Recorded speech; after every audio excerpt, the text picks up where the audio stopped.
welcome to Quadrants of Mental Health. This is another segment.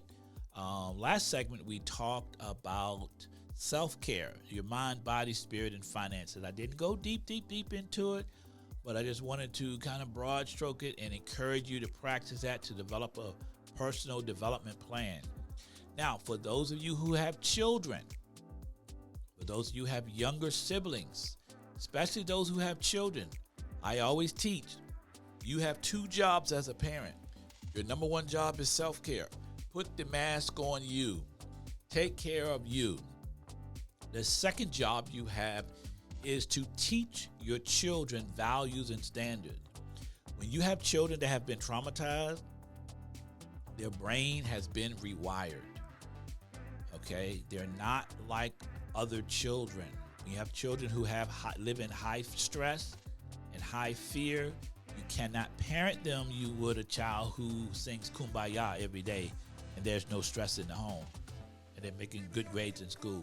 So if you have a child who's been traumatized, and we define trauma again as any one stressful event that's overwhelming, unpredictable, out of your control, and prolonged sometimes. Such events continue unexpressed, unprocessed, and misunderstood. When you have a child that has experienced trauma, you have to slow down. Because a lot of times what happens is this: the child's behaviors are here, and we have expectations that are here. And as the child grows chronologically, we raise expectations. And what happens? That child is still there.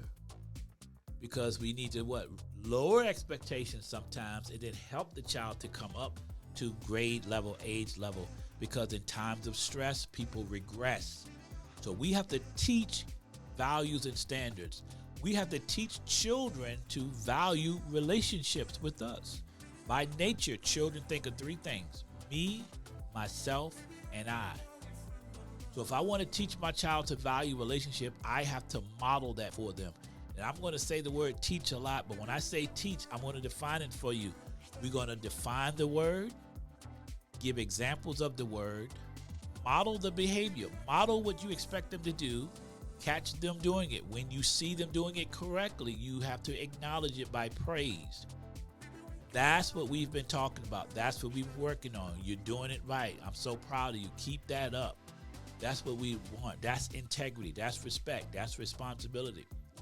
So often we say, you just need to respect me. But if you ask the child, what does respect mean? This is the answer. They don't know. They've never looked the word up and really understood what respect means. So why should you expect them to understand that? Like I said, it's always the child's behaviors, but there's always the problem is not the behaviors, because the behaviors are consistent, predictable. Your expectations is the problem.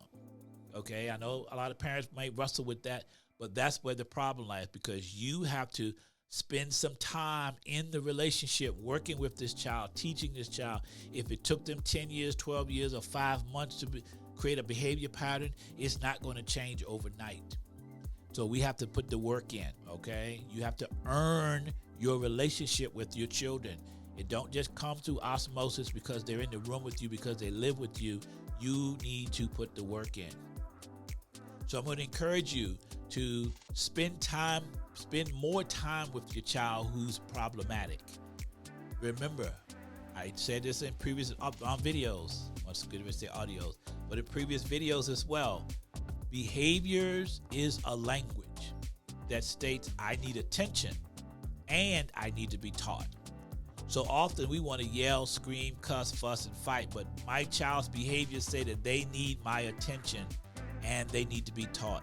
They need to be taught because they don't know what they're doing. So I have to spend some time, slow down so that I can speed up. Okay? So do you know what respect means? Do you know what integrity is?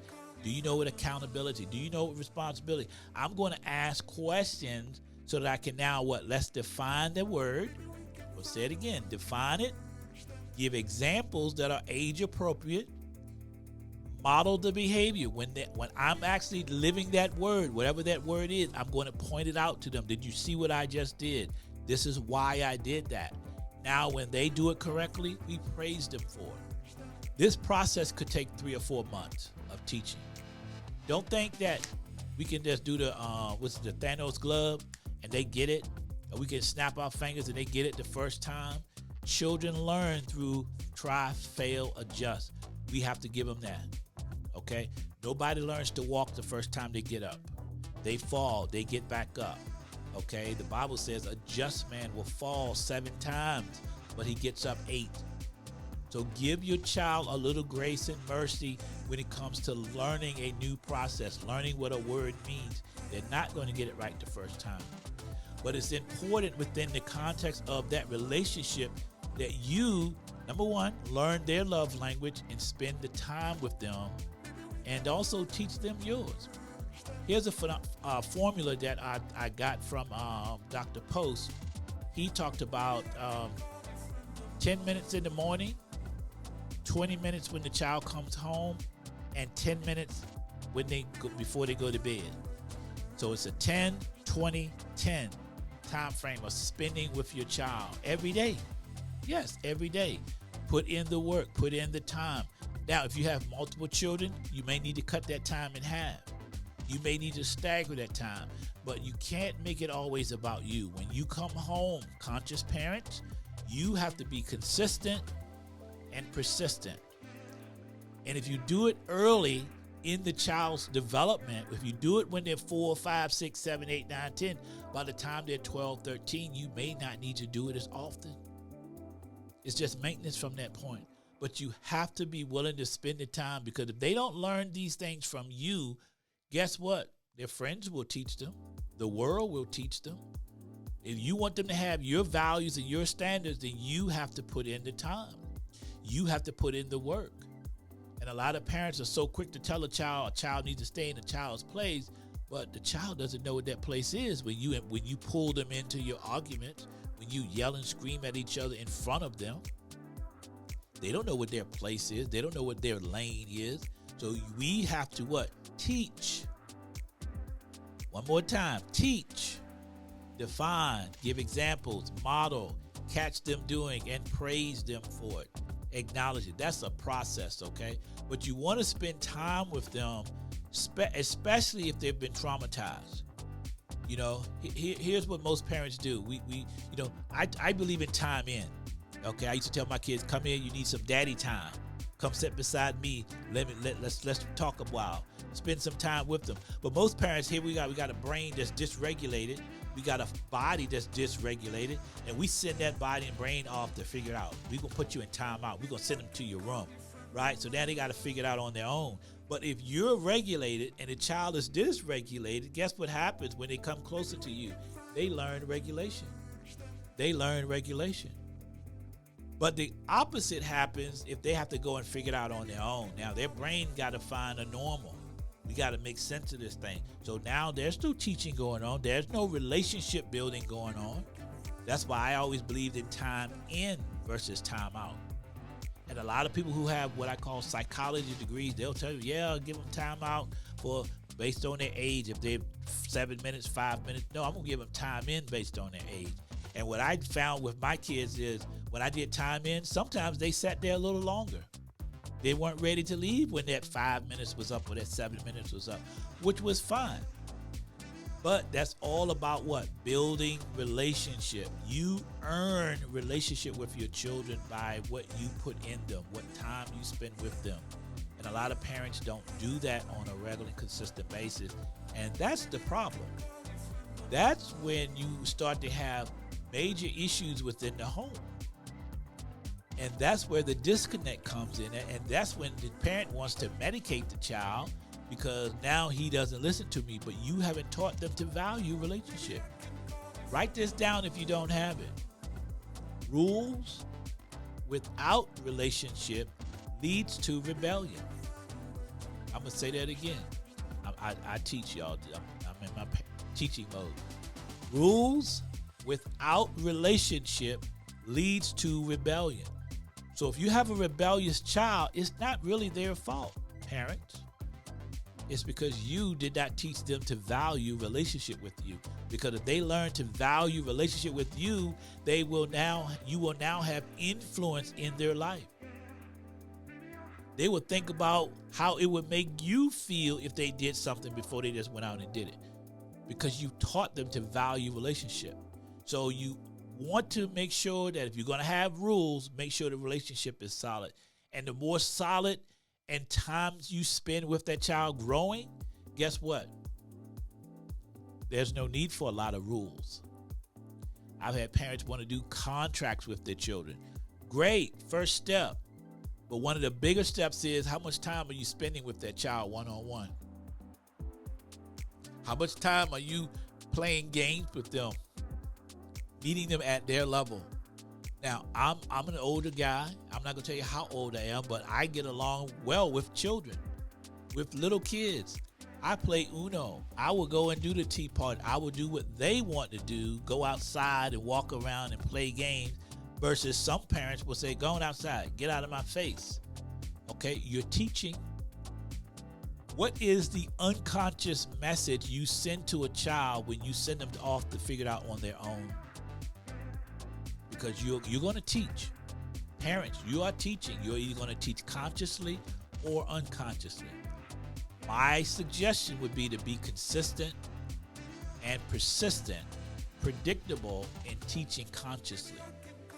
So when I say teach, I'm saying define, give examples, model, catch them doing and praise. Teach. You have to be consistent with that. Be conscious of that. Because if you're an unconscious teacher, then what's going to happen is your child's going to figure it out on their own, and they're going to have their own set of values, their own rules, and their own way of thinking, and it's not going to be conducive to you. And if you're parenting out of fear, you know where that leads to a lot of times? In what we call a low relationship. Meaning the older they get, the less time they're going to want to spend with you as well. When they have their own families, they're not going to want to be around you as well. Because you've taught them not to value family by not spending time with them when they were little. Okay? My son, Chris, he's with me today. I was just talking about this. When he was 12 years old, he said, Daddy, you give good advice and people respect you, but sometimes I just need you to listen to me. And I felt the knife go in right here. And every time I'm around him, he don't know this, but every time I'm around him, I feel that knife right there. You know, and sometimes I want to pull the knife out and just tell him how I really feel, but the knife is there. You know, it's just funny. I mean, and the funny thing about it to me is he said he didn't remember saying that. I was talking to my other daughter, Alex, about some things she said when she was 13. She said she didn't remember, but I remember. You know, and that comes from what? Spending time together. Okay?